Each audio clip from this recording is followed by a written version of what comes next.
ജോലിക്ക് പോകുമ്പോഴത്തേക്കും ഇവിടുത്തെ പണിയൊക്കെ മോന്റെ അമ്മ ഒറ്റയ്ക്കല്ലേ ചെയ്യുന്നേ.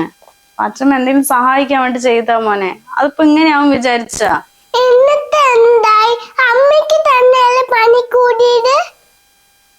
ഇനിയിപ്പൊ പറഞ്ഞിട്ടൊന്നും കാര്യമില്ലല്ലോ കുഞ്ഞുസേ. നീ എന്തെങ്കിലും എടുത്ത് കഴിക്ക് പോയിട്ട്. അച്ഛമ്മ എന്നാ ആന്റിനെ വിളിക്കട്ടെ.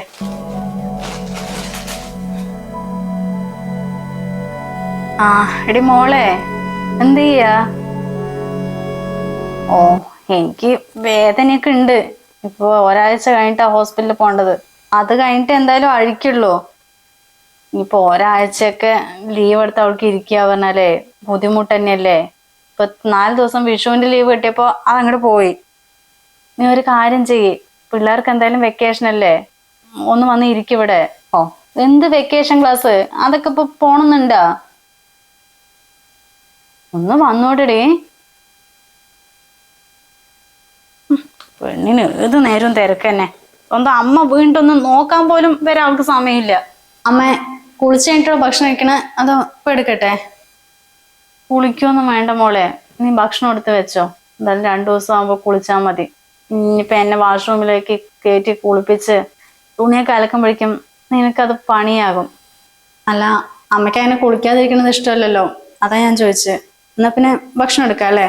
ആ പിന്നെ ഓഫീസിൽ എന്ത് പറഞ്ഞ്, ലീവ് കിട്ടുമോ? അത് സാരില്ല അമ്മേ, ഇപ്പൊ ഒരാഴ്ച കൂടി കഴിയില്ലേ കെട്ടഴിക്കാൻ. ഞാനും കൂടി ജോലിക്ക് പോയി കഴിഞ്ഞാ അമ്മ ഒറ്റയ്ക്ക് എന്താക്കാനാ? ഞാനിപ്പോ അഞ്ജുവിനെ വിളിച്ചായിരുന്നു. അവള് ഒരാഴ്ച വന്നിരുന്ന നിനക്ക് ലീവ് എടുക്കാണ്ട് പോവാലോ. പക്ഷെ പെണ്ണിനാണെങ്കിൽ ഏത് നേരവും തിരക്കാ, അറിയാലോ അവളുടെ കാര്യം. അതൊന്നും കുഴപ്പമില്ല, ഞാൻ ഭക്ഷണം എടുക്കാം. അമ്മ ഇരിക്ക്.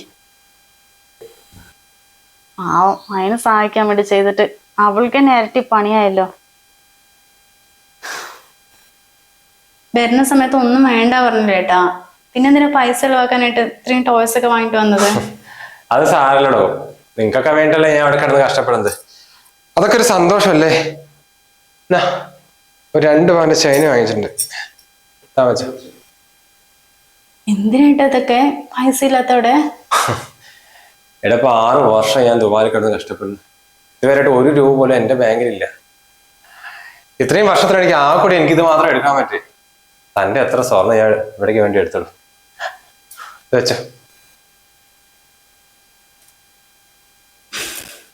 അപ്പൊ ഇതാണല്ലേ സർപ്രൈസ് ഉണ്ടെന്ന് പറഞ്ഞത്?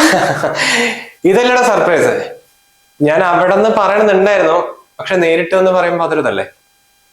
എടാ, ഇനി അടുത്ത മാസം മുതലേ ഞാൻ പുതിയ ജോലിക്കാണ് പോകുന്നത്. ഇപ്പോഴത്തെ കമ്പനി റിസൈൻ ചെയ്തു. നല്ല സാലറി ഉണ്ട്, കമ്പനി ഫ്ലാറ്റ് ഉണ്ട്. ഞാൻ മാത്രമല്ല പോകുന്നത് കേട്ടോ, എന്റെ ഇവിടെ നീയും കുഞ്ഞുണ്ട്. ഇനി മുതൽ നമ്മുടെ കുഞ്ഞ് പഠിക്കാൻ പോകുന്നത് അവിടെയാ. എല്ലാ അഡ്മിഷനൊക്കെ ശരിയാക്കി വെച്ചിട്ടുണ്ട്. അല്ലേട്ടാ, നമ്മൾ 3 കൂടി ഇപ്പൊ അങ്ങോട്ട് പോയാ അമ്മ ഇവിടെ എന്താക്കും?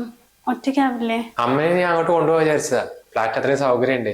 അങ്ങനെയാണെന്ന് വെച്ചാൽ അമ്മയുടെ പാസ്പോർട്ട് ഒന്ന് ശരിയാക്കണമെന്ന് വിചാരിച്ചായിരുന്നു. പക്ഷെ അമ്മ അങ്ങോട്ട് വരുന്നില്ലെന്ന് പറഞ്ഞു. അമ്മയെ പറഞ്ഞിട്ട് കാര്യമില്ല. ഇത്രയും കാലം ഇവിടെ ജീവിച്ചിട്ട് പെട്ടെന്നൊരു ഫ്ലാറ്റിനുള്ളിൽ അടച്ചിട്ട പോലെ അത് അത്രയും ദൂരല്ലേ. അപ്പൊ തൽക്കാലം വല്യമ്മനെ ഇങ്ങോട്ട് ആക്കാം. പിന്നെ നമുക്കൊരു 2 വർഷം അവിടെ നിന്നിട്ടേ നാട്ടിലെ സെറ്റ് ആവടോ. മതിയായി ഗൾഫിൽ നിന്നിട്ട്. അതന്നെയാ നല്ലത്. ഒന്നാമത് നാട് വിട്ട് അവിടെ വന്നിരിക്കാ പറഞ്ഞാ എനിക്കും വലിയ താല്പര്യമൊന്നുമില്ല. പക്ഷെ ഏട്ടനെ പിരിഞ്ഞിരിക്കാൻ വയ്യായിട്ടാ. എന്തായാലും ഏട്ടൻ വല്യമ്മന്റെ അടുത്ത് ഇക്കാര്യം സൂചിപ്പിക്കേ.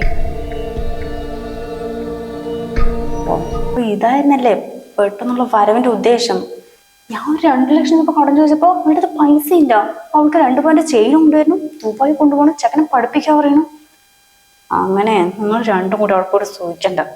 ഞാൻ എന്നെ സമ്മതിക്കൂല. ആണ് ചേരുന്നുണ്ട്. എന്റെ അമ്മ ഇവിടെ നടക്കുന്ന വല്ലതും അറിയുന്നുണ്ടാ? ഏട്ടനെ ഗൾഫിൽ നിന്ന് വരുമ്പോ അവൾക്ക് 2 പവന്റെ ചെയിനാ കൊണ്ടുവന്നിരിക്കുന്നത്. അത് മാത്രല്ല, അവന് പുതിയ ജോലി കിട്ടിയത്രേ. അത് നമ്മുടെ താരത്തെങ്കിലും പറഞ്ഞാ? ഇത്തവണ പോകുമ്പോ അവളിനെയും ചെക്കനെയും കൊണ്ടുപോകാനുള്ള പരിപാടിയാണത്രേ. അവിടെ സ്കൂൾ റെഡിയാക്കി അഡ്മിഷനൊക്കെ റെഡിയാക്കി എന്തൊക്കെയോ പറയണ കേട്ടു. അതിനെന്താടി മോളെ, കല്യാണം കഴിഞ്ഞിട്ട് 5 വർഷമായില്ലേ? ഇത്രയും കാലത്തിനിടയ്ക്ക് 4 5 മാസമല്ലേ അവര് ഒരുമിച്ച് ഇരുന്നിട്ടുണ്ടാവുള്ളൂ. അവൻ ഇക്കാര്യം ഇന്നലെ എന്റെ അടുത്ത് പറഞ്ഞിട്ടുണ്ടായിരുന്നു. പോയിക്കോട്ടെ. ഓ, അപ്പൊ എല്ലാവരും അറിഞ്ഞുകൊണ്ടുള്ള പരിപാടി തന്നെയായിരുന്നു അല്ലേ?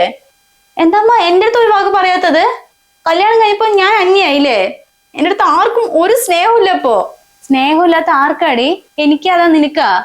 സ്വന്തം അമ്മ വീട്ടിപ്പോ 15 ദിവസമായി. നീ ഒരു ദിവസം പോലും നോക്കാൻ വന്നാ? ആ പാവം ഒറ്റയ്ക്കാ ലീവ് എടുത്തിട്ട് എല്ലാ കാര്യങ്ങളും നോക്കി എന്റെ കാര്യം ഇവിടെ ചെയ്യുന്നത്. അത് ഞാൻ പറഞ്ഞില്ല അമ്മേ, പിള്ളേർക്ക് വെക്കേഷൻ ക്ലാസ്സിന് കൊണ്ട് ചേർത്തിയതാ. എനിക്ക് എത്ര പൈസയാന്നറിയോ? ക്ലാസ്സിൽ പോയില്ലെങ്കിൽ നഷ്ടം എനിക്ക് തന്നെയാ. അതിന്റെ തിരക്കിലായി പോയി, അല്ലെങ്കിൽ ഞാൻ വന്ന് നിൽക്കില്ലായിരുന്നോ? അതെന്താടി ഇപ്പൊ നിനക്ക് വെക്കേഷൻ ക്ലാസ്സും തിരക്കും ഒന്നുമില്ലേ? അമ്മനെ ഒന്ന് വന്ന് ഒരാഴ്ച വന്ന് നോക്ക് വരപ്പോ അവൾക്ക് ഒന്നുമില്ലാത്ത ഓരോരോ തിരക്കുകള്. ഇപ്പൊ ആങ്ങളെ വന്ന് പെട്ടി പൊട്ടിച്ച് സാധനം കൊണ്ടുപോകാൻ മാത്രം നിനക്ക് ഒരു തിരക്കും ഇല്ല അല്ലേ? എന്താ അമ്മ ഒരുമാതിരി പോലീസുകാർ ക്വസ്റ്റ്യൻ ചെയ്യണ പോലെ ഓരോന്ന് ചോദിക്കണത്? 2 വർഷത്തിന് ശേഷമല്ലേ എന്റെ ആങ്ങളെ ഗൾഫിൽ നിന്ന് നാട്ടിലെത്തിയത്?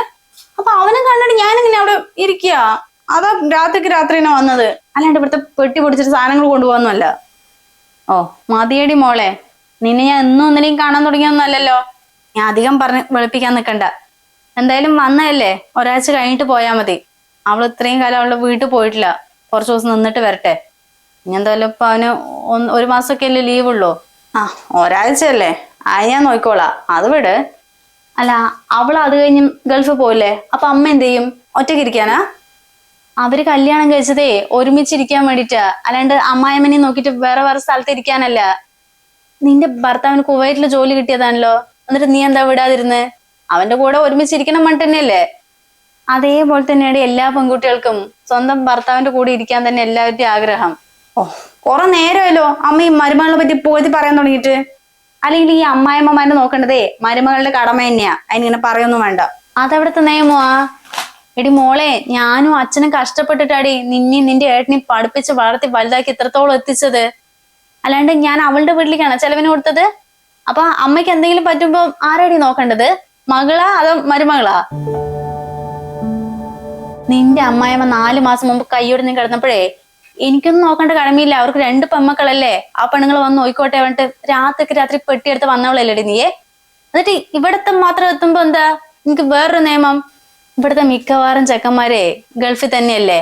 അവന്റെ ഭാര്യമാരൊക്കെ എന്താ ചെയ്യാ? ലീവ് കഴിഞ്ഞ് അവര് പോയ പിറ്റേ ദിവസം അവര് പെട്ടി എടുത്തിട്ട് അവരുടെ വീട്ടിൽ പോയിരിക്കും. പിന്നെ അവര് വരുമ്പോഴല്ലേ തിരിച്ചു വരിക. ഈ കുട്ടി അങ്ങനെ എന്തെങ്കിലും ആണോടി? അല്ലെങ്കിലും അവൾക്ക് എന്തിനാ അവിടെ ഇരുന്നിട്ട് അമ്മായിമ്മനെ നോക്കേണ്ട കാര്യം? ഭർത്താവില്ലാവട്ടെ സ്വന്തം വീട്ടിൽ പോയിരുന്നൂടെ? സ്വന്തം അമ്മനെ നോക്കാനും കഴിയില്ല, നോക്കണവരിന് ഓരോ കുറ്റവും പറയണു അല്ലേ? എന്ത് സ്വഭാവടി മോളെ നിന്റേത്? അവൻ 2 പവൻ സ്വർണ്ണം അവൾക്ക് കൊടുത്തു പറഞ്ഞിട്ടേ നീ എന്തൊക്കെയാടി മോളെ പറയണത്? അല്ലെങ്കിലും നിന്റെ ഓരോ ആവശ്യങ്ങൾക്കായിട്ടേ അവൾ ഒരുപാട് സ്വർണം പണയം വെക്കാൻ തന്നിട്ടില്ലേ? അതിന് ഒരു കൈയും കണക്കും ഇല്ല. അല്ലെങ്കിലും വാങ്ങിക്കാൻ മാത്രം കൈ നല്ല നീളം കാണുന്നു, തിരിച്ചു കൊടുക്കാൻ എന്താ നിനക്ക് കാണാത്തത്? അവൻ കൊണ്ടുവന്ന പെട്ടി പൊടിച്ചിട്ട് സാധനം കൊണ്ടുപോകാൻ വന്നതല്ലേ, അതെന്താച്ചാ അവിടെ ഉണ്ട്, നീ എടുത്തിട്ട് പോവാൻ നോക്ക്. അല്ലാണ്ട് നല്ല രീതിക്ക് കഴിയുന്ന കുടുംബത്തിനെ വെറുതെ കുത്തിത്തിരിപ്പുണ്ടാക്കാൻ നിൽക്കണ്ട.